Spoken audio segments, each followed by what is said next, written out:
Assalamu alaikum. Welcome to my YouTube channel. I am Muhammad Ramzan. This is part 3 of ADO.NET video tutorial series. इस session में हम बात करेंगे कि connection string को configuration file में कैसे स्टोर करवाते हैं। इसके बाद हम देखेंगे कि कॉन्फ़िगरेशन फाइल से हम कनेक्शन स्ट्रिंग रीड कैसे करते हैं, जो कि हमारी कॉन्फ़िगरेशन फाइल्स होती हैं web.config हो सकती है या app.config। web.config जो है, जैसा कि नाम से जाहिर है, ये वेब एप्लीकेशन में होती है और app.config जो है ये विंडोज़ फॉर्म एप्लीकेशन वगैरह में होती है। ठीक है, इसके बाद हम देखेंगे कि एप्लीकेशन के कोड में कनेक्शन स्ट्रिंग स्टोर करवाने के डिसएडवांटेजेस क्या हैं। इसके बाद हम देखेंगे कि web.config या app.config में कनेक्शन स्ट्रिंग स्टोर करवाने के एडवांटेजेस क्या हैं। तो इसके लिए हम प्रैक्टिकली करके देखते हैं और मैं जाता हूँ इधर विजुअल स्टूडियो में। तो इधर मेरे पास कोड है जो कि हमने प्रीवियस ट्यूटोरियल में देखा था कि कैसे डेटाबेस से डाटा फैच करते हैं। ठीक है, तो सबसे पहले कनेक्शन स्ट्रिंग हमने बनाई थी। कनेक्शन स्ट्रिंग बनाने के बाद हमने एक कनेक्शन ऑब्जेक्ट बनाया और उसके बाद अपनी कमांड जो है वो प्रीपेड की, कनेक्शन ओपन किया और जो डाटा हमें मिला डेटाबेस से वो ग्रिड व्यू को असाइन कर दिया। और जब हम इसे रन करते हैं तो हमें ये वाला डाटा डेटाबेस से मिल जाता है। ठीक है, तो आज हम क्या करेंगे कि इसकी जो web.config फाइल है इसमें स्टोर करवाएंगे कनेक्शन स्ट्रिंग। ठीक है, तो कनेक्शन स्ट्रिंग स्टोर करवाने के लिए मैं ओपन करता हूँ web.config फाइल। तो इसे ओपन करने के बाद कॉन्फ़िगरेशन सेक्शन जो है इसके अंदर हम अपनी कनेक्शन स्ट्रिंग स्टोर करवाएंगे। तो सबसे पहले मैं इधर टैग शुरू करता हूं जो कि है कनेक्शन स्ट्रिंग्स, और इसके बाद इसे क्लोज कर देता हूं। तो इसके अंदर हम अपनी जितनी भी एक से ज्यादा भी कनेक्शन स्ट्रिंग हम स्टोर करवा सकते हैं। तो कनेक्शन स्ट्रिंग ऐड करवाने के लिए मैं इधर नया टैब शुरू करता हूं और इधर इसे कर देता हूं ऐड। और इसके बाद सबसे मेन जो चीज़ है वो इसका नेम है कि आप अपनी कनेक्शन स्ट्रिंग को क्या नेम देना चाहते हैं। तो मैं इधर कर देता हूँ नेम और इधर हम अपनी कर देते हैं जो भी हम नाम रखना चाहते हैं। तो मैं कर देता हूँ DBCS यानी कि डेटाबेस कनेक्शन स्ट्रिंग।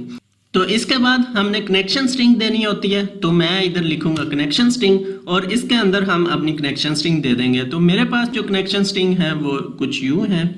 तो अब मैं इसे कॉपी कर लेता हूँ और इधर से इसे ख़त्म भी कर देता हूँ क्योंकि हमें अब ये इधर नहीं चाहिए। ठीक है, तो मैं app.config में जाके इधर इसे पेस्ट कर देता हूँ और इसके बाद हमने बताना होता है कि डाटा प्रोवाइडर कौन सा है। ठीक है, तो अभी हमारे पास जो है वो हम SQL सर्वर को यूज़ कर रहे हैं। तो मैं इधर दे दूँगा system data SQL client। ठीक है, तो ये हमारी जो कनेक्शन स्ट्रिंग है ये web.config में स्टोर हो चुकी है। सिर्फ इतना आपने काम करना होता है। ठीक है, एक नेम दे दिया आपने, उसके बाद आपकी कनेक्शन स्ट्रिंग जो है वो स्टोर करवा ली और इसके बाद आपने जो आपका प्रोवाइडर है डाटा प्रोवाइडर वो देना होता है। ठीक है, तो अब हम अपनी एप्लीकेशन में जाके इसे यूज़ करते हैं। तो सबसे पहले जब एप्लीकेशन में यूज़ करनी होती है तो इसके लिए एक इसका रेफरेंस ऐड करना होता है कॉन्फ़िगरेशन मैनेजर का। ठीक है, तो कॉन्फ़िगरेशन मैनेजर की फंक्शनैलिटी ऐड करने के लिए मैं करता हूँ इधर ऐड रेफरेंस और फ्रेमवर्क में जाके इधर नीचे हमें मिल जाएगा system.configuration। ये इसमें हम ऐड कर देंगे, ओके करेंगे तो इसकी आप इसे इधर कॉल कर सकते हैं। तो मैं इधर कर देता हूँ यूजिंग system.configuration। ठीक है, तो अब इसको हम इधर यूज़ कर सकते हैं। तो मैं इधर कर देता हूँ configuration manager dot connection strings. ठीक है, तो ये जितनी भी कनेक्शन स्ट्रिंग्स होंगी वो सारी हमें इधर कॉल कर लेगा। तो इधर हमने अपना बताना होता है कि हम अपनी कौन सी कनेक्शन स्ट्रिंग फैच करना चाहते हैं। तो इधर आप इंडेक्स भी दे सकते हैं यानी कि 0 1 2 3 जो भी आपका इंडेक्स हो, जितनी भी आपकी इधर कनेक्शन स्ट्रिंग्स होंगी इसका इंडेक्स 0 हो जाएगा, इसके बाद वाली का 1 हो जाएगा, उसके बाद 2 आ जाएगा। इस तरह आप इंडेक्स भी दे सकते हैं, लेकिन बेहतर ये है कि आप नाम से कॉल करें। ठीक है, तो नेम से कॉल करने के लिए मैं इधर इसे आप अगर इसकी इंटेलिजेंस देखें तो पहला जो है वो इंडेक्स और दूसरा जो आप देखें तो नेम से भी कॉल कर सकते हैं। तो मैं इधर इसका नेम दे देता हूँ, ठीक है, DBCC, और इसके बाद इसे क्लोज करने के बाद डॉट कनेक्शन स्ट्रिंग कर देता हूँ, ठीक है। तो ये क्या करेगी, हमारी जो कनेक्शन स्ट्रिंग है DBCC उसे फेच करेगी और इसे मैं स्टोर करवा लेता हूँ एक स्ट्रिंग टाइप के वेरिएबल में। तो मैं इधर डिक्लेयर करता हूँ स्ट्रिंग टाइप का वेरिएबल CS, ठीक है, इज इक्वल टू ये हो जाए, ठीक है। अब हमारा जो वर्क है वो कंप्लीट हो चुका है। हमने सबसे पहले web.config में अपनी जो कनेक्शन स्ट्रिंग है वो सेव करवाई, उसके बाद अब हम इसे इधर फेच कर रहे हैं या उधर से कॉल कर रहे हैं, ठीक है। और कॉन्फ़िगरेशन मैनेजर को यूज़ करते हुए हम इसे यूज़ कर रहे हैं। तो अब मैं अगर एप्लीकेशन को रन करता हूँ तो हमें सेम वही रिज़ल्ट मिलेगा जो कि पहले था, ठीक है। तो अभी आप देखेंगे, ये देखें, अब जो पहले वाला रिजल्ट था वही हमें सेम मिल रहा है, लेकिन हमने अब क्या किया है कि जो कनेक्शन स्ट्रिंग है वो हम web.config से ले रहे हैं, ठीक है। तो अब देखते हैं कि इसके फ़ायदे क्या हैं, हम इसे ऐसे क्यों इधर एक जगह पे स्टोर करवा रहे हैं web.config में।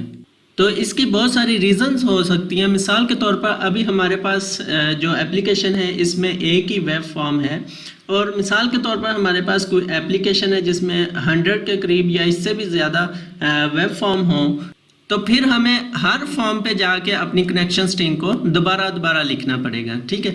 और जब हम अपनी डेटाबेस को चेंज करेंगे तो फिर हमें हर फॉर्म पे जाकर उसे रिप्लेस करना पड़ेगा, जो आपकी करंट कनेक्शन स्ट्रिंग होगी वो देनी पड़ेगी हर फॉर्म पे जाके, ठीक है, अगर आप web.config में यूज़ नहीं करेंगे। तो इससे बचने के लिए कि आप हर फॉर्म पे बार बार रिपीट करें अपनी कनेक्शन स्ट्रिंग, आप web.config में सेव करवा लें और एक जगह से उसे हर फॉर्म पे कॉन्फ़िगरेशन मैनेजर को यूज़ करते हुए कॉल कर लें, ठीक है। तो अब क्वेश्चन ये उठता है कि हमें डेटाबेस चेंज क्यों करनी पड़ेगी। तो अभी तक जो हमारी एप्लीकेशन है ये डेवलपमेंट मोड में है। जब डेवलप हो जाएगी, डेवलपमेंट कंप्लीट हो जाएगी, इसके बाद टेस्टिंग मोड में चली जाएगी। तो टेस्टिंग में हम लाइव डेटाबेस दे के अपने सर्वर जो हैं उसमें टेस्टिंग करते हैं कि कोई इसमें एरर या कोई बग तो नहीं रह गया। जब टेस्टिंग कंप्लीट हो जाती है इसके बाद हमने एप्लीकेशन को डिप्लॉय करना होता है, और जब डिप्लॉय करना होता है तो फिर डेटाबेस फिर चेंज हो जाती है। तो इस तरह हमें डिफरेंट सिचुएशंस में हमारी जो कनेक्शन स्ट्रिंग है या डेटाबेस है उसे चेंज करने की ज़रूरत पड़ती है। तो अगर आपने web.config में अपनी कनेक्शन स्ट्रिंग सेव करवाई होगी तो आप सिंपल क्या करेंगे, जो आपका सर्वर होगा आप इसका नेम चेंज कर देंगे और जो आपकी डेटाबेस होगी वो चेंज कर देंगे। सिर्फ इतना करने से आपकी जो एप्लीकेशन है वो दूसरी डेटाबेस पे चली जाएगी। तो ये था वेब एप्लीकेशंस में web.config फाइल में कैसे हम अपनी कनेक्शन स्ट्रिंग को स्टोर करवाते हैं और अपनी जो कोड है इसमें यूज़ कर सकते हैं। इसी तरह आप विंडोज़ फॉर्म एप्लीकेशन जो हैं उनमें भी app.config फाइल में अपनी कनेक्शन स्ट्रिंग को स्टोर करवा सकते हैं और हर विंडोज़ फॉर्म पे उसे यूज़ कर सकते हैं। तो एक चीज़ नोट करने की है कि वेब एप्लीकेशन जो है इसमें web.config होती है, और अगर मैं ओपन करूं विंडोज़ फॉर्म एप्लीकेशन तो इसमें जो हम कॉन्फ़िगरेशन फाइल ऐड करेंगे वो app.config होगी। तो इसमें अभी जब आप नया प्रोजेक्ट बनाते हैं तो app.config फाइल शामिल नहीं होती। विंडोज़ वेब एप्लीकेशन जो होती है इसमें बाय डिफ़ॉल्ट खुद ब खुद शामिल हो जाती है। तो जो विंडोज़ फॉर्म एप्लीकेशन है इसमें ऐड करनी पड़ती है। तो इसके लिए मैं इधर राइट क्लिक करता हूँ और ऐड और न्यू आइटम पे जाने के बाद तो इधर मुझे मिल जाती है एप्लीकेशन कॉन्फ़िगरेशन फाइल। तो अब मैं इसे सिलेक्ट करने के बाद ऐड करता हूँ तो ये हमारे प्रोजेक्ट में ऐड हो चुकी है, ठीक है। तो अब इस कॉन्फ़िगरेशन सेक्शन में मैं वही सेम वाली जो कनेक्शन स्ट्रिंग है उसे कॉपी करता हूँ और इधर पेस्ट कर देता हूँ।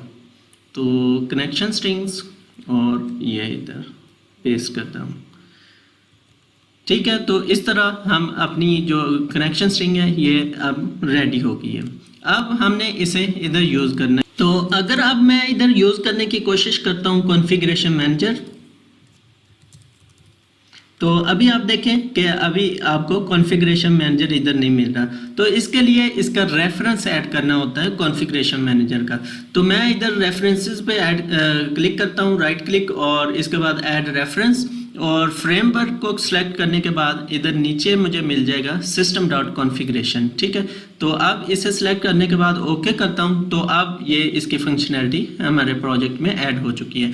तो अब मैं पहले इसकी नेम स्पेस कॉल कर लेता हूं यूजिंग सिस्टम डॉट कॉन्फ़िगरेशन। ठीक है, इसके बाद इधर मैं करूंगा configuration manager dot connection string, और जैसे मैंने पहले नाम दिया था वही नेम दे दूंगा। ठीक है, तो मेरे केस में था DBCS। ठीक है, तो अब इसे क्लोज करने के बाद डॉट कनेक्शन स्ट्रिंग, अब इसे मैं स्टोर करवा लूँगा एक स्ट्रिंग टाइप के वेरिएबल में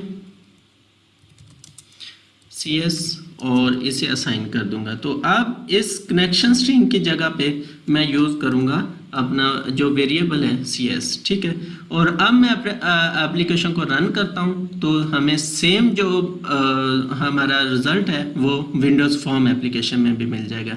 तो इस तरह हम हमारी जो विंडोज़ फॉर्म एप्लीकेशन है इसमें app.config में कनेक्शन स्ट्रिंग स्टोर करवा सकते हैं, और जितने भी फॉर्म्स हैं उन पे हम इधर से कॉल कर सकते हैं। और जो हमारी वेब एप्लीकेशन है इसमें भी करवाने का सेम ही तरीका है जैसे हम विंडोज़ फॉर्म एप्लीकेशन में अभी करवा के देखा।